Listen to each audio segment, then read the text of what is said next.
जय जगन्नाथ जय माताराणी मु सूर्य आपण समस्त को स्वागत करछि दि उत्कल न्यूज चैनल ओडिशा को। आज हूँ 4 मे 2026 सोमवार। चलतु जानिबा आज मुख्य गुरुत्वपूर्ण 10टी खबर। प्रथम खबर, भुवनेश्वर राजधानी भुवनेश्वर रे अभ्यासगत ट्रैफिक नियम उल्लंघनकारी को रोकने एक स्वतंत्र अभियान आरंभ करिछि कमिशनरेट पुलिस। उल्लंघनकारी माने ट्रैफिक कैमेरा और जरिमाना बचाई से गाड़ी नंबर प्लेट सहित हेरफेर कर जवाब रे कमिशनरेट पुलिस से धरने एक स्वतंत्र अभियान आरंभ करिछि। एपरी नियम उल्लंघनकारी उपर नजर रखापी सहर विभिन्न छकरे ट्रैफिक पुलिस कर्मचारी को नियोजित करा जाइछि। द्वितीय खबर, मालकानगिरी पुलिस को बड़ सफलता, 100 कोटी टंकार गंजेई तेल जबत। चित्रखंड थाना एसआर छकरू 2 लिटर गंजेई तेल जबत करिछि मालकानगिरी पुलिस। जबत गंजेई तेलर आनुमानिक मूल्य प्राय 100 कोटी टंका हेबो। चित्रकोंडा अंचल एक गंजेई तेल उत्पादन यूनिट कार्यक्रम होतिबा सूचना पाइथिला चित्रकोंडा थाना पुलिस। एहाकु धरिया पई पुलिस ऑपरेशन आरंभ करिथिला। तृतीय खबर, दहीबरा खाइबा हला काल, दहीबरा नेगला वृद्धांक जीवन। बढ़िबार लागिछि आक्रांतों संख्या। जाजपुर में दहीबरा खाई जनकर मृत्यु होता बेले 76 जन असुस्थ अछंती। समस्त को जाजपुर मुख्य चिकित्सालय भर्ती करा जाइछि। सेमानक मध्यरु 39 जन शिशु अछंती। आक्रांतों ज्वर और झाड़ाबांति रोगर लक्षण देखा देछि। जिला स्वास्थ्य विभाग पक्षरु सेमानक चिकित्सा पई स्वतंत्र व्यवस्था करा जाइछि। दशरथपुर ब्लॉक जयंतरा पंचायतर पाटपुर गाँव में किछि परिवार जड़े दहीबरा बिकाड़ी ठारू दहीबरा खाइतिले।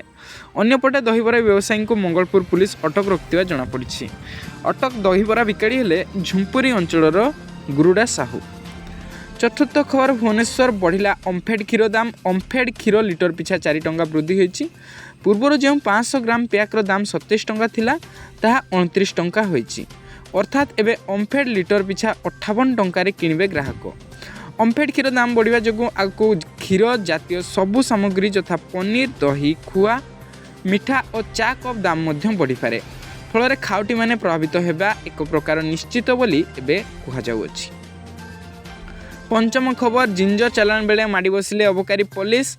बालेश्वर अबकारी अधीक्षक मनोज कुमार सेठी निर्देश क्रमे जिला भ्राम्यमाण अबकारी निरीक्षक हरिहर सिंह प्रत्यक्ष तत्वावधान में बालेश्वर 2 अबकारी थाना भारप्राप्त अधिकारी श्री भावेश दास एवं स्टाफ मानक नहीं गठित एक स्वतंत्र टीम पक्षरु रविवार सर अनंतपुर थाना अंतर्गत सलगाँ, दयानिधिपुर, गुड एवं बालीचंग दाघत छक निकट में चढ़ाऊ करा जाइछि।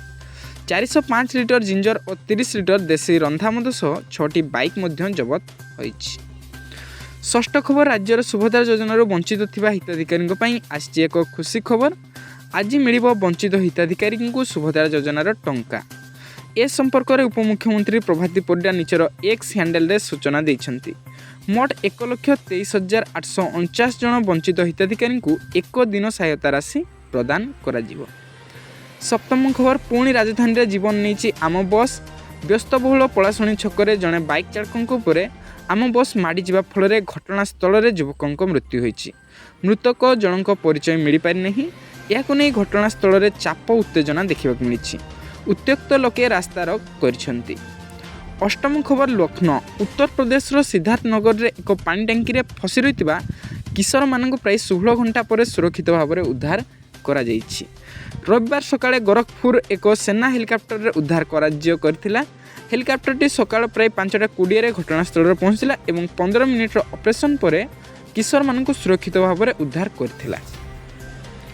नवम खबर, नवा दिल्ली बदलुवा भू राजनीतिक परिस्थिति को दृष्टि रखी देशर आभ्यंतरीण श्रृंखला रक्षा पाई कड़ा कार्यानुष्ठान ग्रहण करछंती सरकार। उभय केंद्र और राज्य सरकार मिलित सहयोग रे कला बजारी और बेआईन एलपीजी महजुदकारी विरोध में चढ़ाऊ करा जाइछि। एही क्रम में शुक्रवार सुधा 1700 रु अधिक चढ़ाऊ करा जाइछि। सरकारी तैल कंपानी गुड़िक आकस्मिक जांच को सुदृढ़ कर 342 एलपीजी वितरक संस्था उपरे जरिमाना लगाइछंती। दशम खबर, अमरावती आंध्र प्रदेश सरकार जनकिया सदस्य विशिष्ट कमिशन रिपोर्ट देइछंती जे तिरुमाला तिरुपति देवस्थानम रे गुणवत्ता जांच बिना 70 लाख किलोग्राम रु अधिक घी संग्रह करा जाई प्रसिद्ध तिरुपति लड्डू तैयारी करने ପାଇଁ व्यवहृत होइतिला। यार मुख्य कारण होउची विभिन्न स्तर रे तदारक एवं प्रशासनिक विफलता। रिपोर्ट रे उल्लेख थिला जे जोगाणकारी को भेजाल घिओ जोगाण करने को अनुमति देवा एक गुरुत्वपूर्ण प्रशासनिक विफलता थिला। यह सहित मु सूर्य दि उत्कल न्यूज मुख्य 10टी खबर को ये समाप्त करुच्ची। जदि आम भिडियोटी आपन को भल लगी थाए तेबे निश्चय भाव में लाइक शेयर एंड सब्सक्राइब करेंगे, कमेंट करने को जमार भूलिए नहीं। जय जगन्नाथ, धन्यवाद।